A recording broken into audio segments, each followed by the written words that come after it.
कहने को तो ये कहानी जापान की है, पर जापान इस कहानी का आखिरी छोर है। इसका पहला सिरा चेन्नई के शीशाचलम जंगल से शुरू होता है। इस घने जंगल के बीचों बीच लाल चंदन पाया जाता है, जो पूरी दुनिया में कहीं और नहीं मिलता। इस लाल चंदन की कीमत सोने से कम नहीं है और इसीलिए इस चंदन की इल्लीगल स्मगलिंग की जाती है। ट्रक्स और लॉरीज के थ्रू पहले चेन्नई से चाइना और फिर बाद में चाइना से समुद्र के रास्ते होते हुए ये चंदन सीधा जापान भेजा जाता है। जापान में लाल चंदन की बहुत ज्यादा डिमांड है। दरअसल जापान में शादियों के वक्त एक रिचुअल किया जाता है, जहां एक पति अपनी पत्नी को लाल चंदन की लकड़ी से बना बेशकीमती वॉयलिन गिफ्ट करता है। इस छोटे से वॉयलिन की कीमत लगभग 8 लाख रुपए होती है।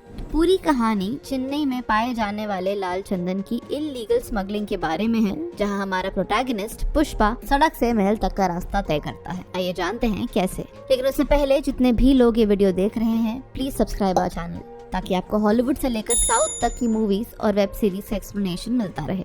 पुष्पा लाल चंदन की डिलीवरी करने जाता है, पर बीच में ही उसे पुलिस रोक लेती है। वो पुलिस को रिश्वत देता है और माल लेकर वहाँ से निकल जाता है।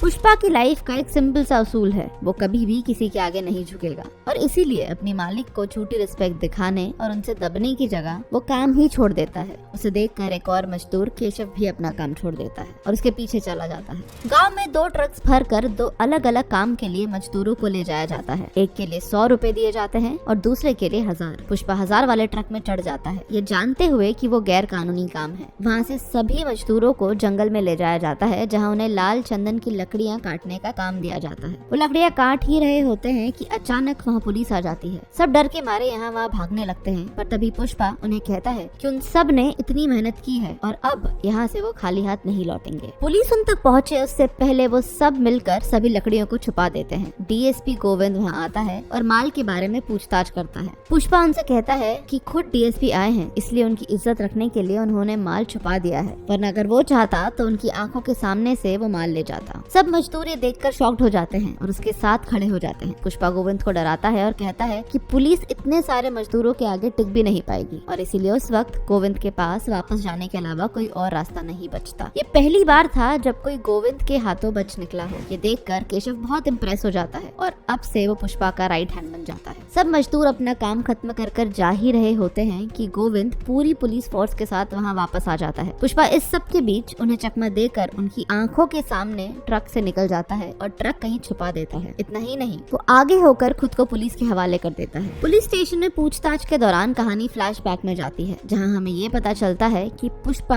गांव के एक बड़े आदमी मुलेटी वेंकट रमन का नाजायज बेटा है। वेंकट रमन पहले से ही शादीशुदा था, पर वो पुष्पा की माँ से बहुत प्यार करता था। बचपन में ही उसके पिता की मौत हो गई थी और उनके जाने के बाद पुष्पा के सौतेले भाई ने उसे और उसकी माँ को परेशान करना शुरू कर दिया था, क्योंकि वो नहीं चाहता था कि पुष्पा के नाम के आगे उसके पिता का नाम लगे। आगे माल का पता लगाने के लिए उसके मालिक पुष्पा से मिलने पुलिस स्टेशन आते हैं। पुष्पा के नए बॉस का नाम है रेड्डी। ये 3 भाई हैं, कोंडा रेड्डी, चक्का रेड्डी और जॉली रेड्डी। कोंडा रेड्डी स्मगलिंग सिंडिकेट का एक मेन हिस्सा है, जो पूरे धंधे को सुपरवाइज करता है। चक्का रेड्डी पूरे बिजनेस को संभालता है और जॉली, जो सबसे छोटा भाई है, कहने को तो बिजनेस का हिस्सा है, पर उसका पूरा टाइम सिर्फ शराब और लड़कियों के पीछे ही गुजरता है। उसकी नजर जिस भी लड़की पर पड़ जाती है वो उसे नहीं छोड़ता।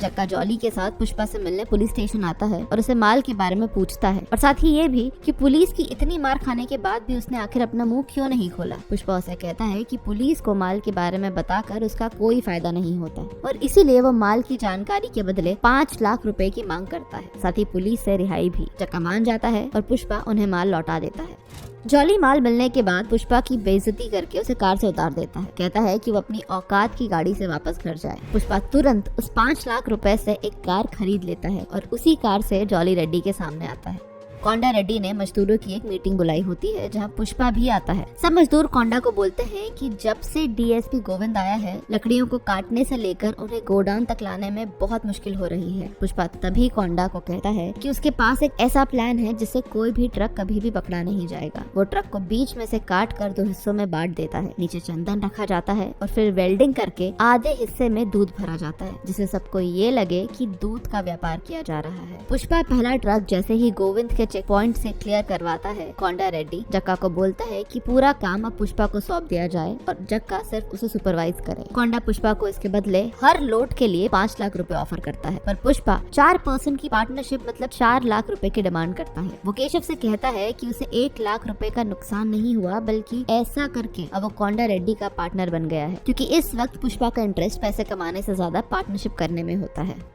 आगे चल के पुष्पा को अपने साथ काम कर रहे एक मजदूर की बेटी श्रीवल्ली से प्यार हो जाता है। वो केशव के थ्रू इनडायरेक्टली उसे पटाने की कोशिश करता है, पर श्रीवल्ली उस पर बिल्कुल भी ध्यान नहीं देती। पर फिर भी केशव किसी तरह पुष्पा और श्रीवल्ली को 1-2 बार मिलवा ही देता है। इस दौरान गोविंद कोंडा रेड्डी के ट्रक को पकड़ लेता है। श्रीवल्ली के पिता के साथ एक और मजदूर पकड़ा जाता है। गोविंद दोनों से कहता है कि करीबन 200 करोड़ का माल चेन्नई से बाहर जाने वाला है, जो मंगल सीनू का है, और वो अपना माल कोंडा रेड्डी के गोडाउन पर रखने वाला है। अगर वो दोनों उसकी जानकारी गोविंद को दे देंगे तो न सिर्फ वो उन्हें छोड़ देगा, बल्कि रिवॉर्ड के रूप में 50 लाख रुपए भी देगा। श्रीवल्ली के पिता ये सोचते हैं कि उसकी शादी में ये पैसे काम आ जाएंगे, इसीलिए दोनों फिर पुलिस से मिल जाते हैं। चेन्नई में हो रही चंदन की स्मगलिंग का मेन हेड मंगल सीनू है। कोंडा रेड्डी जैसे बहुत सारे व्यापारी अपना अपना माल मंगल सीनू को बेचते हैं, और मंगल सीनू करीबन 15 चेक पॉइंट से क्लियर करवा कर ये माल मुरुगन नाम के एक इंसान तक चेन्नई में पहुंचाता है। मंगल सीनू कोंडा रेड्डी के गोडाउन में अपना माल रखवा देता है। माल गोडाउन से निकलवाने की पूरी जिम्मेदारी पुष्पा के ऊपर होती है, लेकिन पुष्पा के कहने पर भी माल गोडाउन से नहीं निकल पाता, क्योंकि जॉली रेड्डी उस रात एक लड़की को गोडाउन पर लेकर आ जाता है। ये बात श्रीवल्ली के पिता गोविंद को बता देते हैं, और वो पूरी पुलिस फोर्स के साथ गोडाउन के लिए निकल जाता है। पुष्पा को ये समझ आ जाता है कि अब चाह कर भी वो लोग माल को सड़क के रास्ते नहीं ले जा पाएंगे, तो वो सारा माल नदी में बहा देता है और केशव को बोलता है कि जाकर डैम का पानी रुकवा दे। इसीलिए पुलिस को गोडाउन पर कुछ नहीं मिलता। डैम के एक तरफ पूरा माल इकट्ठा हो जाता है और उसे वहाँ से पुष्पा निकलवा लेता है। पूरे सिंडिकेट को ये बात पता चल जाती है कि पुष्पा के कारण आज 200 करोड़ का माल पुलिस को टिप मिलने के बाद भी बचा लिया गया है। मंगल सीनू इसी खुशी में एक पार्टी देता है, जहां सिंडिकेट के सभी व्यापारी, पुलिस वाले, यहाँ तक कि पॉलिटिशियंस और मिनिस्टर भी आते हैं। उसी पार्टी में पुष्पा को ये पता चलता है कि मंगल सीनू 1 टन माल के 2 करोड़ रुपए मुरुगन से लेता है और कोंडा रेड्डी और बाकी लोगों को सिर्फ 25 लाख रुपए देता है। पुष्पा ये बात जाकर कोंडा को बताता है और बोलता है कि वो जाकर मंगल सीनू से इस बारे में बात करे, पर कोंडा रेड्डी ये बात जानता है कि मंगल सीनू से बात करने का मतलब है कि खुद की मौत को न्योता देना। तो बड़ी ही चालाकी से पुष्पा को बोलता है कि वो जाकर मंगल सीनू से बात करे, और अगर वो पैसे बढ़ाने के लिए मान जाता है तो वो बिजनेस में उसे 50% की पार्टनरशिप देगा, और अगर वो नहीं मानता तो उस वक्त से कोंडा रेड्डी उसे नहीं जानता, ताकि मंगल सीनू उसे कुछ नहीं करे। पुष्पा कोंडा को बोलता है कि अगर बात करनी ही है तो कोंडा रेड्डी ही करे, वो नहीं करेगा। इस जश्न के बीच केशव श्रीवल्ली के पिता से पुष्पा और श्रीवल्ली के रिश्ते के बारे में बात करता है। ये बोलता है कि पुष्पा मुलेठी वेंकट रमन का छोटा बेटा है। ये सुनकर वो इस रिश्ते के लिए मान जाते हैं।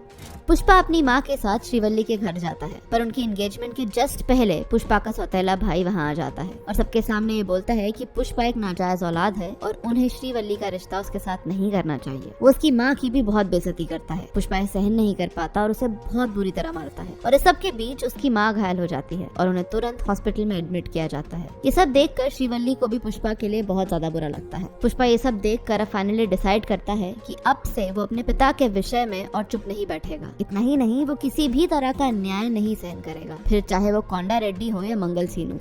वो वहाँ से सीधे मंगल सीनू के घर जाता है और उसे बोलता है कि अब से उसे 1 टन माल के बदले 25 लाख नहीं बल्कि 1 करोड़ रुपए चाहिए, वरना वो माल सीधे चेन्नई में मुरुगन को बेचेगा। ये पहली बार था जब किसी ने मंगल सीनू के खिलाफ आवाज उठाई थी। वो मंगल सीनू के फोन से ही मुरुगन को कॉल करता है और उसी के सामने मुरुगन से कहता है कि अब वो डायरेक्ट उससे चेन्नई में डील करेगा, अपना माल अब वो सीनू को नहीं बेचेगा। ये देखकर सब हैरान रह जाते हैं। मंगल सीनू के आदमियों की बुरी तरह पिटाई करके वो सीधे वहाँ से चेन्नई मुरुगन के पास माल लेके चला जाता है। वहाँ वो कोंडा रेड्डी को बोलता है कि 1 टन माल के बदले वो 1.5 करोड़ की डील कर रहा है। रेड्डी उसे जैसे ही हाँ बोलता है, पुष्पा उसे याद दिलाता है कि अब से वो 50% का पार्टनर है, तो माल का आधा हिस्सा अब से उससे मिलेगा। इस बीच जॉली रेड्डी को पता चल जाता है कि श्रीवल्ली के बाप ने ही उन्हें धोखा दिया था और पुलिस से मिल गए थे।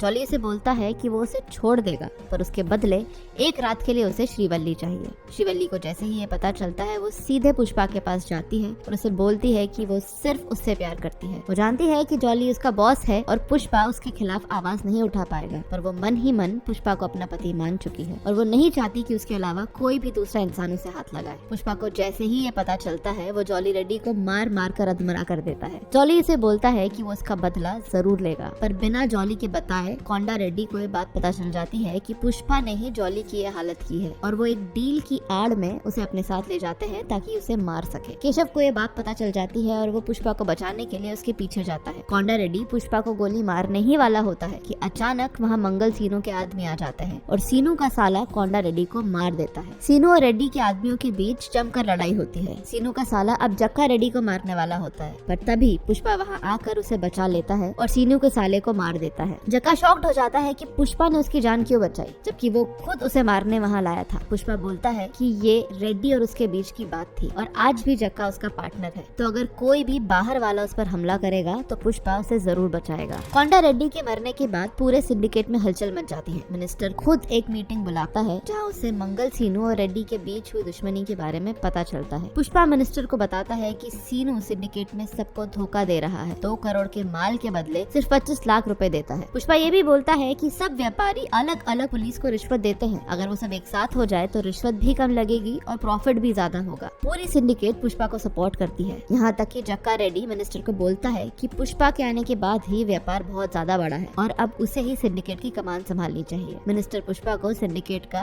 हेड बना देता है और इस तरह पुष्पा अब पुष्पा से पुष्पा भाव बन जाता है। उसके सर पर मिनिस्टर का हाथ होता है और पुलिस उसकी जेब में, तो मंगल सीनू चाह कर भी उसका कुछ नहीं बिगाड़ पाता। रही बात जॉली रेड्डी की, तो वो व्हील चेयर पर सिर्फ बदले की कल्पना ही करता रहता है। इसी दौरान पुष्पा और श्रीवल्ली की शादी फिक्स हो जाती है। सब कुछ बहुत अच्छा चल रहा होता है। शहर में ऐसा कोई नहीं जो पुष्पा को छू भी पाए, पर तभी एंट्री होती है IPS ऑफिसर भंवर सिंह शेखावत की। भंवर सिंह एक सेल्फ ऑब्सेस्ड ऑफिसर। वो आते ही मजदूरों को जंगल से उठा लेता है और 2 को गोली मारकर प्रेस में ये कहता है कि वो दोनों भाग गए हैं। पुष्पा को उसके आने की खबर लगती है और वो उससे मिलने पुलिस स्टेशन जाता है। अपनी शादी के कार्ड के साथ वो बैग भरकर रिश्वत भी ले जाता है। भंवर सिंह वहाँ सबके सामने पुष्पा को इंसल्ट करता है, बोलता है कि जो शर्ट उसने पहना है वो ब्रांडेड है और जो शर्ट पुष्पा ने पहना है उसका कोई नामो निशान नहीं। पुष्पा एक नाजायज औलाद है। इतना ही नहीं, वो पुष्पा से ये भी कहता है कि वो आज के बाद उसे सिर्फ सर कहकर ही एड्रेस करे। पुष्पा उस वक्त चुपचाप वहाँ से चला जाता है। आगे से जब भी वो भंवर सिंह से मिलता है तो उसे सर कहकर ही बुलाता है, उसे अच्छी दोस्ती भी कर लेता है। पर पुष्पा अपनी शादी के दिन भंवर सिंह को मिलने बुलवाता है, उसके साथ दारू पीता है और उसे याद दिलाता है कि कैसे वो दोनों मिले थे। भंवर सिंह उसे बोलता है कि पुरानी बातों को भूल जाने में ही भलाई है, पर पुष्पा उसे बोलता है कि अगर बात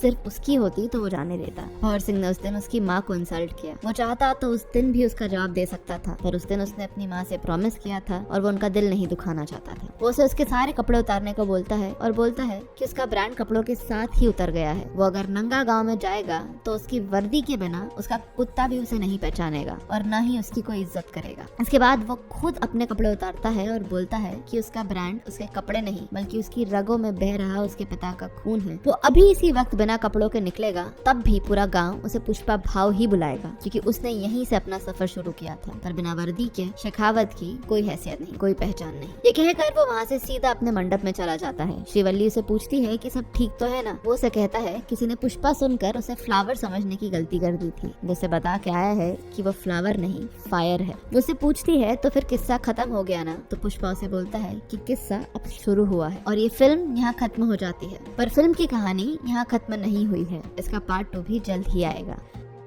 अगर आपको आज का वीडियो पसंद आया हो तो हमारे चैनल को जरूर सब्सक्राइब करें, इस वीडियो को ज्यादा से ज्यादा शेयर करें।